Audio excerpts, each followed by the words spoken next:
Welcome to the Inspired Podcast, where we help women get on the path to God, one step, one story, one season at a time. This is a special season we're calling Transitions, a reflective series marking the past, present, and future of Inspired. You'll hear honest conversations with women who help build this ministry and those stepping into what's next. Whether you've been with us from the start or are just now finding your place, we're so glad you're here. Welcome back. This is episode 5 of season 7, and this is our last episode of the season, and it's a really great one. Today we have Sam and Tisha here with us at the table. Hey, Hi, Tisha. Hello. So glad to have you here. And Sam, back again. So good to be back. Yeah. I love it. Before we dive into what we're going to be talking about today, I think that we need to highlight something that is in the not too distant future. And that is Inspired Night. Yes. So let me hear a little bit about the details, what people can expect. When is it? What are the times? Give us all the things. I am so excited. It is coming up so fast. I feel like we've been planning it for so long, and now it's almost here. Yep. November 6th is the night. It's a Thursday night. It is at 7 p.m. And so come out, ladies, and have a fun night with us. It's free. It's free. We also have childcare, which is awesome. Oh, that's amazing. I know. So don't let that hold you back from coming. We are going to have time to just hang out together, which I think we all crave and want. Mm-hmm. We are going to have some fun fall treats, a coffee and cider bar. So there'll be some yummy goodness to enjoy. And then we're going to have worship, and it's just a message and a time to be with Jesus and be with each other. That. I know. This is our second one. Second one. We had one last fall, and Tisha, it was great. Yes, I brought my daughter who's in high school, and she just really enjoyed it. And I had even invited some of my work coworkers. Awesome. Yes, at that time. So they were like, "Of course we'll come." So they really enjoyed that, and some of my small group. So having it in the evening is just such a nice time, versus like an all-day thing. Yeah. You just kind of come and hang out in the evening, just get away from things for a little bit, worship, hear a good message. I always think that evening events here at the church are so fun because we're all so used to coming here on Sunday morning. And so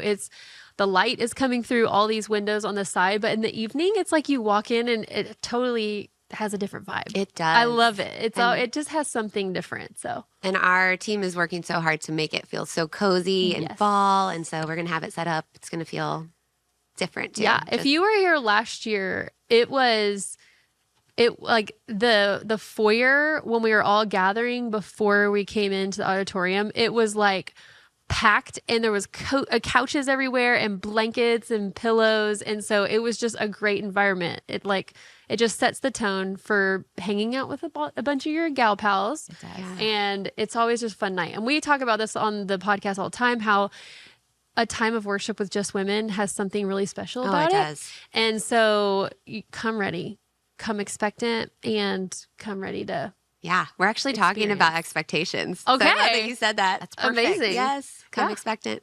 All right. Well, so on the last episode, we talked about motherhood and nurturing and caretaking. And at the end, we kind of transitioned into this, like Sam said, her main takeaway or her piece of advice for those who find themselves in a motherhood position or a caretaking position was don't forget to take care of yourself. And I thought it was a perfect segue into what we're going to be talking about today. We're going to be talking about very spiritual sounding words, like sometimes we call them Christianese, discipleship and spiritual formation. But I thought that this would be a great episode to introduce Tisha because she is our new discipleship director. Yes. And that is kind of new, recent, I guess in the last couple of months. And so I thought it would be great for her to come on, tell a little bit of her story, and then let's just have this conversation unpacking what the fancy words discipleship and spiritual formation are. So kind of give us a little background into who you are, how you find yourself in this position now, and yeah. Okay, I'd love to. So I am a wife. We've been married just over 20 years, and we graduated went to high school together, which is kind of cool. Aww. So we grew up in the same town. I know. I didn't know that. Sweet. Yeah. So sweet. And then we have 3 kids. So we have 2 boys and a girl. So 20 to 14. So we're kind of navigating those teenage years.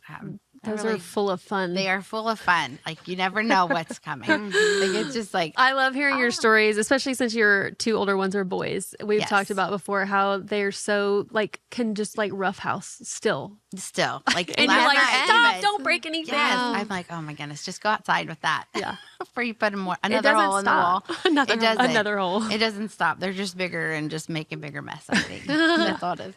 But so I've been excited to be part of the staff here at X Church. It was something not that I was expecting, but we've been attending X Church since 2020 and have served and led circles. And so I worked in middle school, which was exciting. I did that for a couple years. I worked in X Kids. So it's just really nice to kind of always been drawn to kids. I think because I have them, and it's just fun to pour into little kids. They just get so excited about it. So I was working for a company for about 3 years, and then I was laid off in January. So there was quite a few of us that got let go, and I really wasn't sure what was going to happen. But through that time, I just know God just was like, I need you to just trust me like every single day. And I think that was a big part of where the discipleship, the spiritual formation piece really came into play in my life, where you just have to totally be dependent on God every single day when you're like, I don't even know what's next. Someone's like, what are you doing next week? I'm like, I'm really just kind of focused on today. Yeah. Because it's just, you don't know. And it's just can be very trying. But in those moments is when you really find peace, because you have to take all the control out of your hands and just let God lead. Yeah. So when the position came open, I was hesitant. I'm like, I don't know, like, it's my church, and I love my church. And, but I just really felt God saying, like, I want you to just take a step. Just take a step and let's see what happens.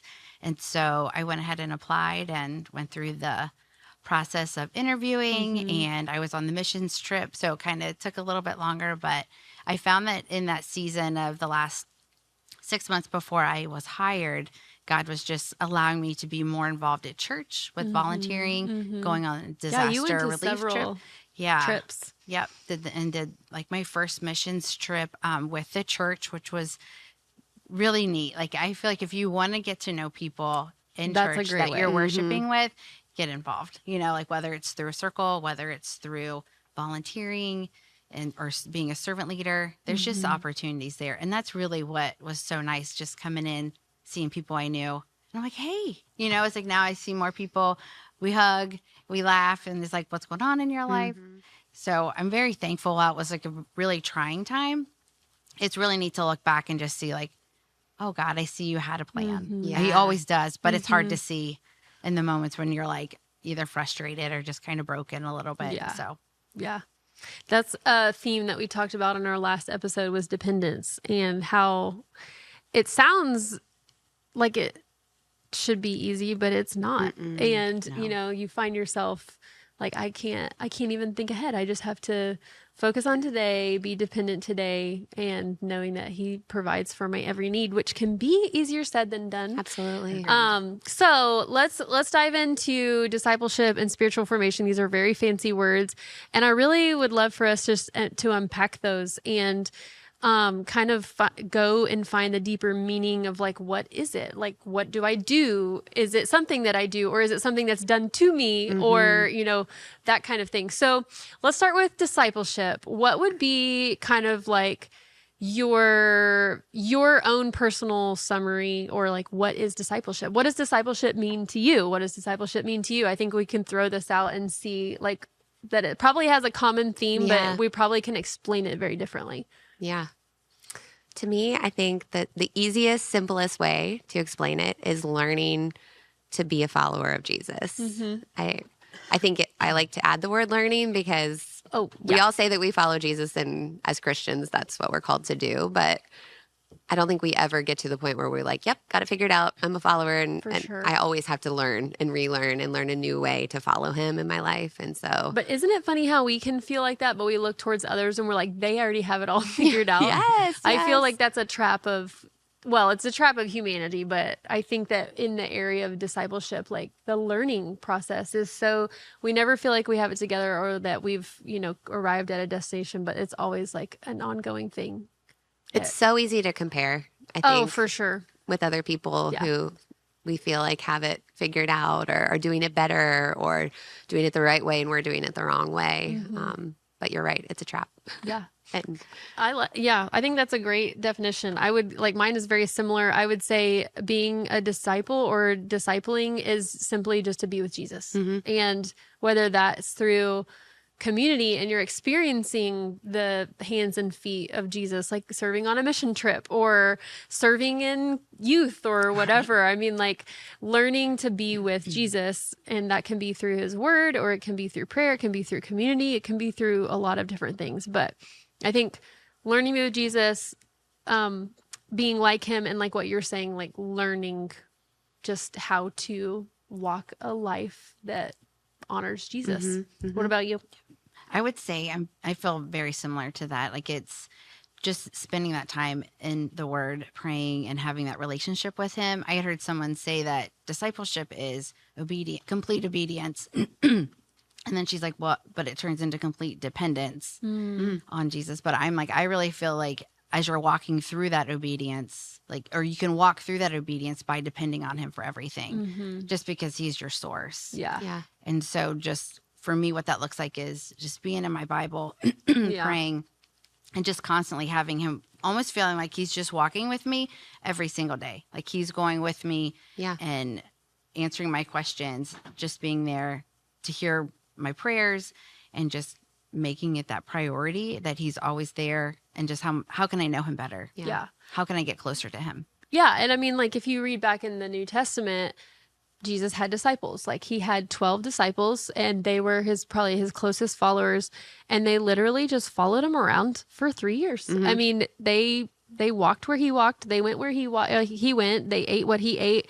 They imitated him. They learned, they followed closely behind him and learned the ways of Jesus. And so that's what it means to be a disciple, is to follow. Yeah. And so let's talk about, before we get into spiritual formation, let's talk about this kind of give and take of being discipled, but also discipling, because there's another passage that says, go and make disciples. Yeah. So, I think that it can be confusing, like sitting in a church and hearing being discipled and growing my own personal faith, but also going out and making disciples. Because I don't know about you, but I think when I originally read that command, I was like, well, I can't. Yeah. Like, I don't have what it takes. I don't know enough. I don't know enough about Jesus.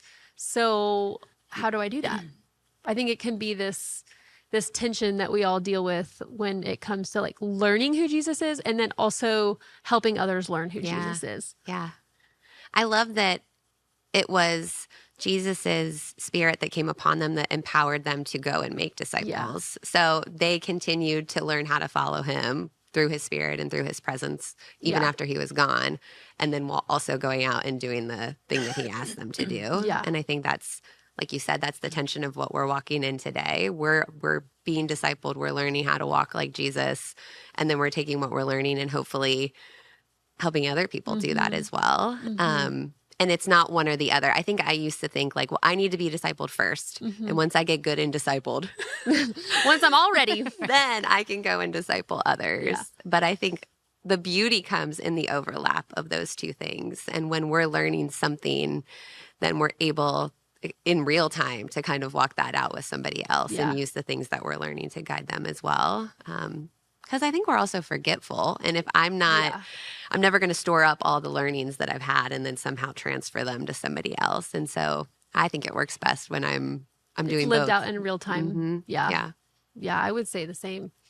But I think that, okay, so discipleship, let's talk about spiritual formation. Are they different? Are they the same? I mean, spiritual formation, like Tisha, we were talking the other day and you're like, I didn't really even hear that word for a while. And so like when you heard that word, were you curious or were you like, that's a weird word, or what is that, or what? How did it hit you? I was really curious. I'm like, what is this spiritual formation? And I almost felt like it was something unattainable. Ooh, You know, like It does spiritual sound- formation, you know? But It sounds like Yes. something you would learn in seminary. yes. But then when like we did that study, I thought read the book was it the journey? Invitation The to a Invitation journey. to a Journey. It was really good. by So- Robert Mulholland. Yes. And it broke it down so in a way that was so applicable. Yes. Because sometimes I think it can be you're just a little nervous to kind of step into something like that, or like, that's a big word. I don't know.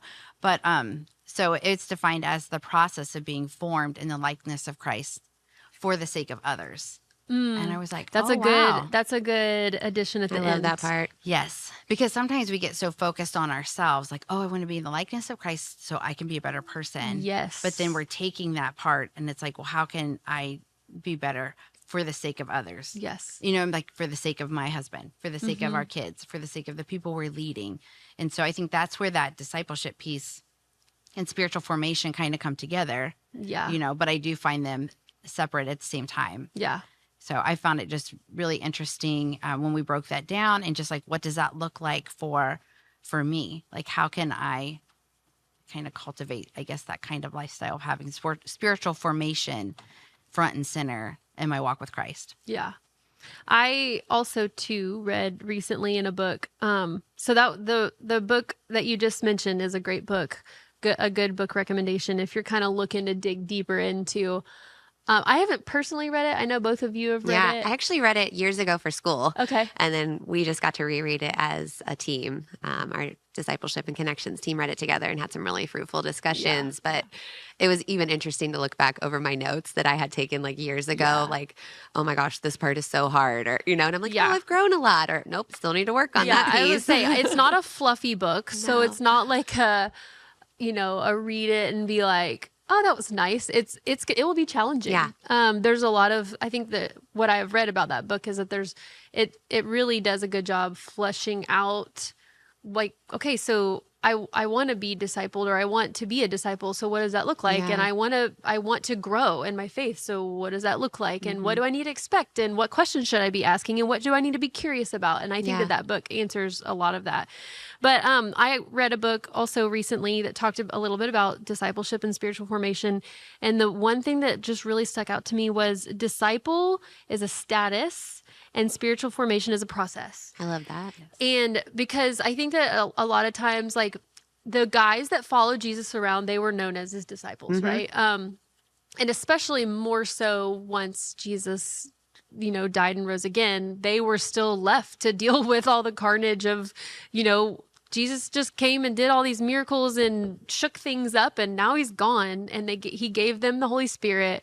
And I think as they continued to become disciples, that was what they were known for. And a lot of them were put to death because they were followers and learners of Jesus. And so I think that it was a status that they wore. It was kind of like a badge, and some of them were martyrs because that was the badge that they chose to wear. So it was definitely a status. And I think that we find ourselves sitting in a church row or pew, whatever, and it's a status. Like you said, a lot of people will say like, I know Jesus or I follow Jesus, but there is actually this process that's deeper than just like, I'm a follower. And the process is the spiritual formation, because it's not something that we arrive at. It's not something that we're like, okay, I got it. I'm here. Like, I got the spiritual formation badge. It's like, it's an ever ongoing process that can be so fulfilling and rewarding, but also difficult because it takes a lot of discipline. Yeah. And it never ends. And It so never that ends. part's hard for me. I have a background in project management. So even seeing myself as a project that is like, okay, I have all these tasks that I'm going to check off, and then I'm going to be formed.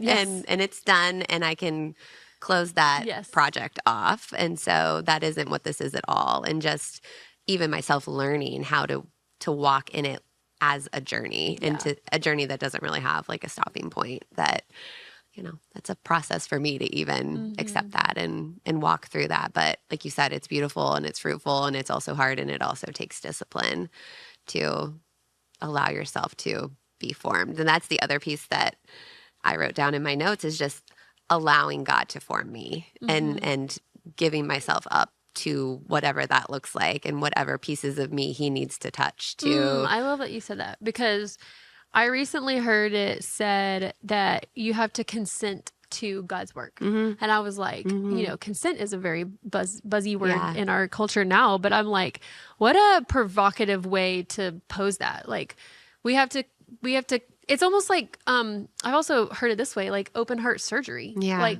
spiritual transformation is like open heart surgery, and that before we go under and get cut open and looked at and fixed, we have to sign the waiver, right? That terrifying form.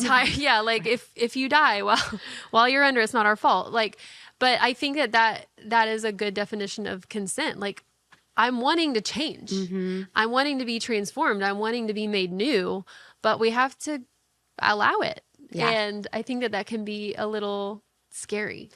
And sometimes painful, Yeah. because the parts that likely need to be transformed in us are the parts that we have a hard time letting people get to or Yeah. touch, and the things that we want to cover up and conceal, and God already knows. So Yeah. giving him access to work in us and then us doing the work. Yeah. That Well, and is Jesus even required. spoke to that in the New Testament, saying like being pruned away. Yes. I mean, like it's a loving thing for God to prune the parts of our life that need to be cut off, that are dead, that are not being fruitful, that are not producing the things that they need to produce. And you're right. Some of that can be a little painful. Yeah. Yeah. Yeah. What spiritual formation, do you have any thoughts rumbling around? Yes. So I really struggled with like, what am I not surrendering? Like we had talked about that Mm-hmm. question a lot. And it's like, Lord, what am I not allowing? What part of my life am I not allowing you to have control over? Because when we're honest with him in those weakest moments, or in like what we're struggling with, like that's when we are kind of opening that door for God to come in and be like, okay, we're going to change these things, but we have to be honest with ourselves. Mm-hmm. And so I've really just been kind of digging in, looking at myself just to see like, God, what am I holding on to that you want to change in me, that you want to see growth, or you want you need to take away. And it is kind of scary. Like you said, that's a big step to just kind of let God do that. But I feel like that is also like taking the control out of our hands. Yeah. And I think that's really hard to just like open it up and be like, okay, Lord, you have complete control over this. So it's been good for me. Like I really enjoyed the book, and I have really but it has been a good process for me to kind of look at my life and look and see like, what are the areas that need to be changed? Just because I want God to have all of me. Mm-hmm. Yeah. You know, I want to know like, Lord, what is it? You know, kind of like how you're like, I want this project to come to an end. I want that checklist to be like, that's it. Okay, got it. All right, what's next? Do you know? But it just takes time. But in that time and in that process is when we just draw so much closer to God, because he's revealing things to us because our heart is open and willing to see what he wants. Yeah. And where he wants to change. Yeah. So, Yeah. Okay. So definitions of spiritual formation versus discipleship. So you might be wondering, okay, that sounds great. And how does one go about doing that? So let's kind of talk about some of the nuts and bolts of this. More Christianese, spiritual disciplines, which, gosh, why do they name them I these things? know. They're not very welcoming, I guess. Just like, Yep. oh yeah, sign me up for Discipline. that. right. That's what I We want. had a whole discussion about the idea of discipline, and like, Yes. are you someone who likes discipline, or is discipline Yes. hard for you? Yeah, because there's different personalities that go into some that. people thrive like Yes. having discipline and do really well, and Checklists some people and- are yeah. just like, I don't ever want it. Like, Yeah. I'm somewhere in the middle. I think when it comes to things I really want to do, then discipline sounds like fun to me. But when it's something I don't want to do, like working out, it's like, no, discipline is No. really, really hard for me to do it. And I have to almost force myself into creating that habit and that desire to want to do it. Because most of the time, it's something that we know is going to be good for us to do. Right. That is requiring us to apply the discipline in Yeah. that area of our life. But So this kind of gets into desire. mm, Because, like, I've always wondered, okay, so when we say spiritual disciplines, we mean things like carving out time to read your Bible, carving out time to go to church, carving out time to pray, carving out time to sit in silence or solitude, carving out time to give, or carving out, parts in your budget to give. All of these are spiritual practices, spiritual disciplines. They're things that would address a spiritual part in us, right? And they come out in means of very material things, right? So there's a spiritual longing inside of us. I think that we've all been created. I mean, like, was it Ecclesiastes that said like he's put eternity in every person's heart. And so there's something inside of us in our soul that longs spiritually for a connection. And because we're created in the image of God, we have this connection, this longing to connect with a bigger thing than us, which in our context would be God. And so I think that we're all created like that. So when we say something like spiritual disciplines, they are things that we're outwardly doing with physical means, with our time, with our energy, with our, like, what we can do, our abilities, in order to connect to that spiritual essence inside of us. So that's what, I mean, spiritual disciplines broken down is just the material things that we're doing and we're fleshing out in order to connect with that divine, with that spiritual space inside of us that's designed to connect with God. And so things like being in community, going to church, giving, praying, fasting, silent solitude. We've talked about these at other past conferences. There are so many books about this. One that comes to mind in particular, I always love a good book recommendation. We've already done one. The second one would be Celebration of Discipline. Did you ever read Celebration of Discipline by Robert Foster? It is a very, what's the word I'm looking for? Like broad but detailed explanation of a lot of the spiritual disciplines. So if you're wondering a little bit more about spiritual disciplines, then go check that out. But anyways, so we're talking about this thing, desire and practice, right? And so you're saying, well, I want the results of working out, but I don't want to do the workout. Yeah. You know? And so how does this play into spiritual disciplines? And have you ever had a time in your life where you're like, oh, I need to do that because I want that. I don't want to do the thing to get me to that. And does it come when you do it, or do we wait for the want and the need to feel like, okay, I actually want to do that now? Because I can tell you, I can get to New Year's Eve after eating Halloween candy, Thanksgiving, Christmas, New Year's, and I finally get to the point where I'm like, I want to work out. Okay, so but like, what does it happen? What does it look like in our spiritual world? Do we ever get to a point like that? I think we do at times. I think God can bring us to points like that where we are like, something has to change and I need you and I need to like press into this specific discipline. But I know there's also been times in my life where I didn't necessarily have that desire yet.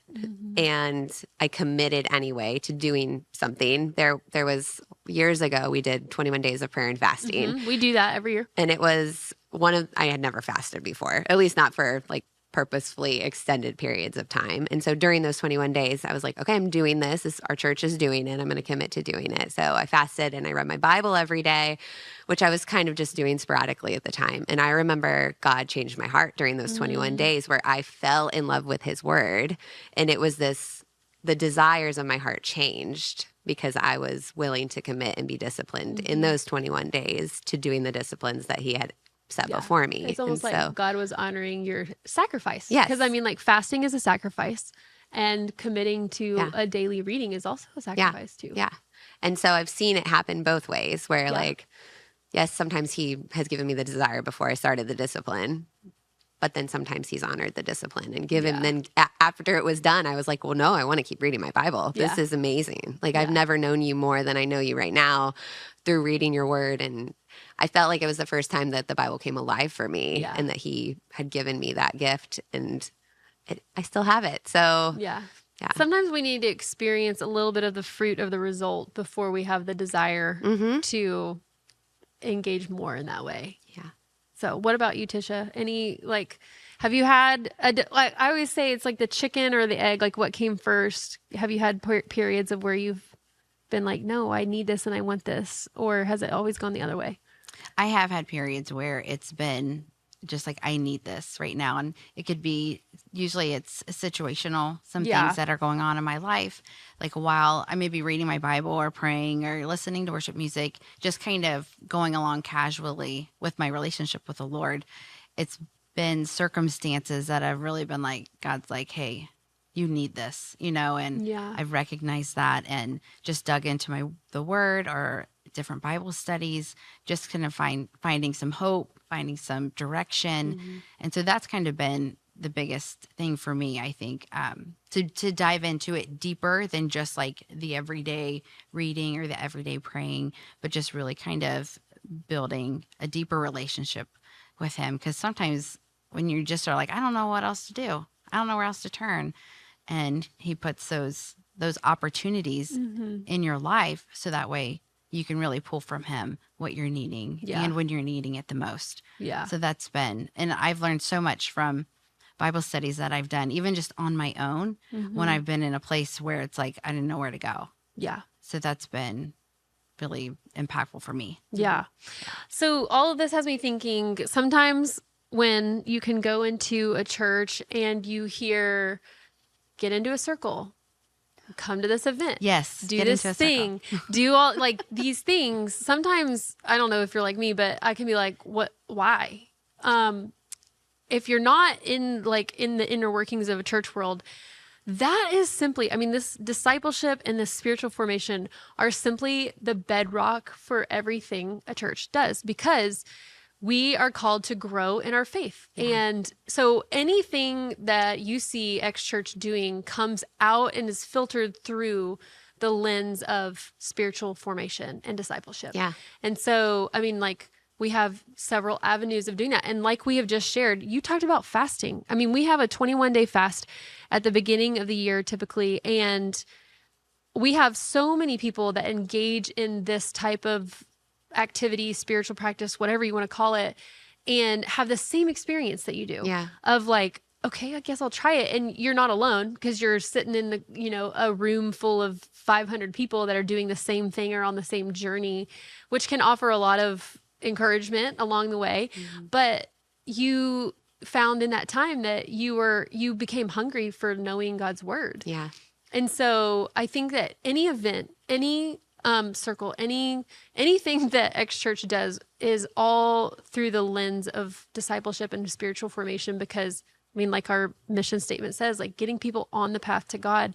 Some of these things are being designed so that you have opportunity to step in to a relationship and to growth in your faith. So I want to talk about you are over discipleship, and Inspired is discipleship.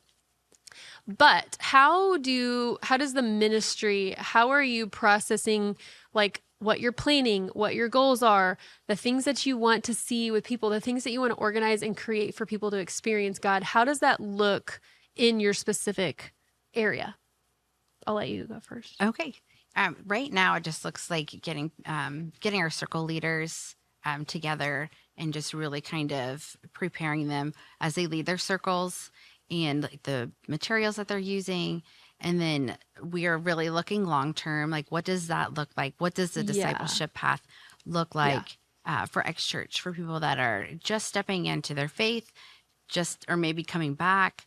So it's been really interesting as we're just working to kind of build that out, like dreaming about what it looks like and then like kind of giving it legs. And so it's really a lot of like what we've talked about today, with the discipleship, the getting them grounded in the word and building that relationship with God. And I feel like it'll look different for each person, but giving them the tools that they can have to like study the word on their own, be able to find resources to answer the questions that they might have. One. Yeah. And what's that look like for them? Yeah. And so that's kind of like, we're in the process of mapping that out, and I'm excited to see it roll out. And we have some big plans for 2026, for discipleship and personal growth, for what that looks like for everyone.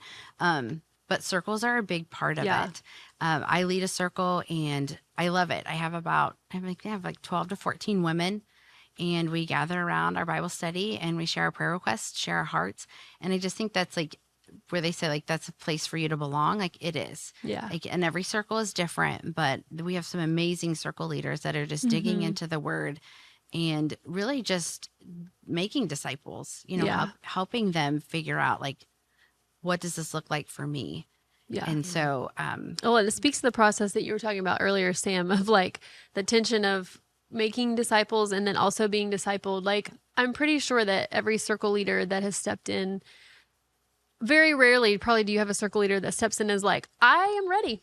I'm ready to Got lead it all this figured circle. out. Yes, you don't know. Like me stepping into leading, I had led Bible studies and was part of a circle, and stepping in to lead a circle, it's such an important job. It's an important position that you can't take lightly, because there's such opportunity there to really minister to the people that are coming to learn, to pour their hearts out and just get closer to God. And so it's something a role that we take seriously at X Church, and just developing them to be the leaders that the people need that are under them.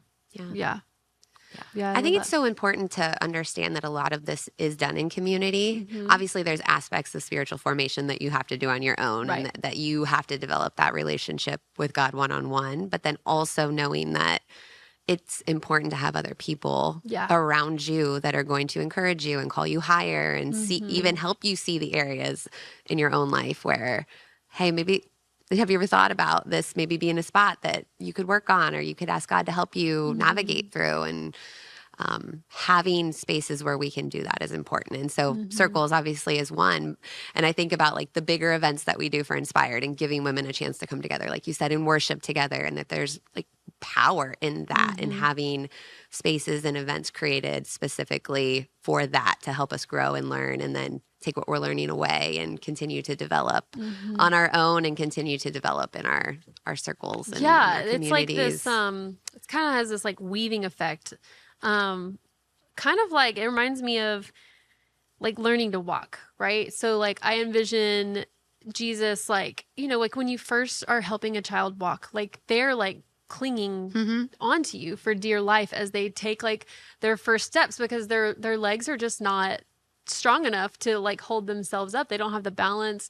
And then but you know, as you progress, like, you know, you'll hold on to them with like your fingers, and then they eventually end up walking. But we see this pattern with Jesus throughout the New Testament, is that it was like with his disciples, he was present with them and then he withdrew. And he was present with them and then he withdrew on his own to connect with God. And I think the same is true in, like you were just talking about, there are very communal events, and then there's also this component of withdrawing and personally building, but then there's this plugging back into the community. And I think that's why community is so important, is because I don't know about you, but sometimes I'm like, if I withdraw and I'm like, feel like I'm like growing, or there's something I'm needing to surrender, it's like I get back into community and like, was that just me? Or like, but to come to find out that everybody is on that journey, and I'm not alone, and you know, I'm wrestling and working through some stuff, but when I get back into community, it's been a common shared experience. And also to celebrate the like wins and your like the ways that God has changed you, and it's not all the bad and all the hard and all the struggle that community is good for. I think it's also good for saying like, oh my gosh, God changed my heart in this way. And I look back and see how different I was, and getting to have people that also get to experience that alongside you and celebrate that with you is so amazing and so important. Yeah. Any takeaway thoughts, Tisha, as we wrap up?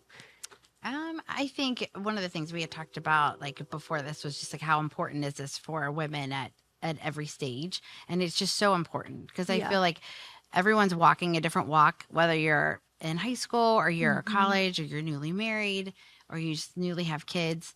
Like the discipleship can happen at any level, and you just never know that like the impact that you're going to have on somebody else. So don't ever underestimate your ability to disciple. For sure. Because like whether you just don't know who you're running into or what experience that you've had that can make an impact on somebody else. And so while you're working on your own walk with God, your own relationship with him, just always be aware of who's around you, because you just never know the influence that you can have and just the encouragement that you can be and the advice that you can give to somebody that really needs to hear it. Yeah. I think I've talked to so many, it's not only women, it's men too, of just the feeling of inadequacy plagues us all. And, you know, you can ask the question of like, well, how do you develop enough courage to, you know, muster up the courage to either lead a circle or ask someone to come over or, you know, whatever, have coffee with someone. And I think it's probably just continuing to remind yourself that the Holy Spirit goes with you wherever you go. Right. Because as Jesus was discipling his disciples and then he left, he gave them a helper. And he's also given you a helper as well. And so tapping into that resource of the Holy Spirit is my guide and my helper, and I don't have it all figured out. I think that's one of the biggest keys of it all is the humbleness of like, I don't have it figured out, but I have lived some years, and I've learned from my mistakes, and I've learned how to incorporate God in this area or that. And here's how it went for me. That can be so instrumental in someone else's faith journey as they learn to grow. And just powerful knowing that we're all on a journey at some point, and saying those things out loud to other people will encourage them that it's okay that they're still growing too. Like none of us have this all figured out, like you said, and sharing that with somebody else could really help them feel like, okay, I'm not behind, or it's okay that I'm still learning and growing. Yes. Yeah. The one thing that I was going to share that we didn't get to talk about too is just for me, the spiritual disciplines and growth can very quickly become like a checklist of things that I need to check off and to accomplish and to do.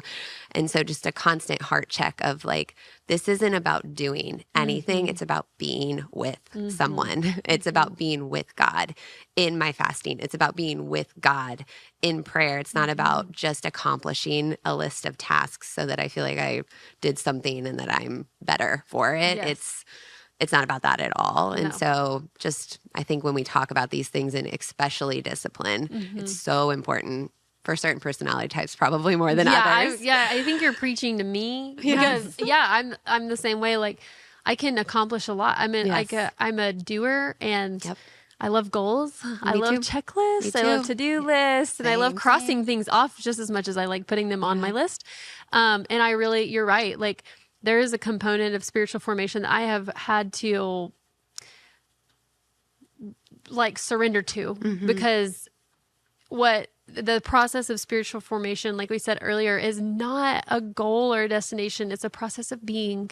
Yes. And I think in our human nature, like we like result, we like outcome, we like closure. And the ongoing process, just with things slowly unfolding, can be a little cumbersome on our, just, I want to do life right. I want to do it with Jesus, and I'm not going to do it right every single time. And I'm also going to be learning 20 years from now, like 6 months from now, whatever the time may be. And it's always an ongoing process. So, but we got to wrap up, but this is the end of the season, but this will not be the last. I'm pretty convinced of that. And we've had just amazing people come on this season. And thank you, Tisha, for coming on and sharing your story and kind of giving us your take on spiritual formation. And just a few things before we go. I know we say it in the outro, but if you want to contact any of us, you can go to inspired@thex.church. That's the email. And then also follow along on Instagram and Facebook. That's where we have a lot of our updates with Inspired Night coming up. You can see all the teasers and all the things that are going to be happening there. And then also for future events. And that is at the @inspired_GRLS. So Inspired Girls. So you can keep track of all that stuff. Please, please, please put it on your calendar to make it here on Inspired Night, which is November 6th. November 6th. Time? 7 p.m. 7 p.m. Don't miss it. And we're so excited that you've joined us for this season. Come back and watch for next season. Thanks for joining us for this episode of the Inspired Podcast. If something in today's conversation encouraged you, share it with a friend or reach out. We'd love to hear from you at inspired@thex.church. And remember, wherever you are, you're not alone. You are designed by God, invited to discover more, and welcome to dwell with Him.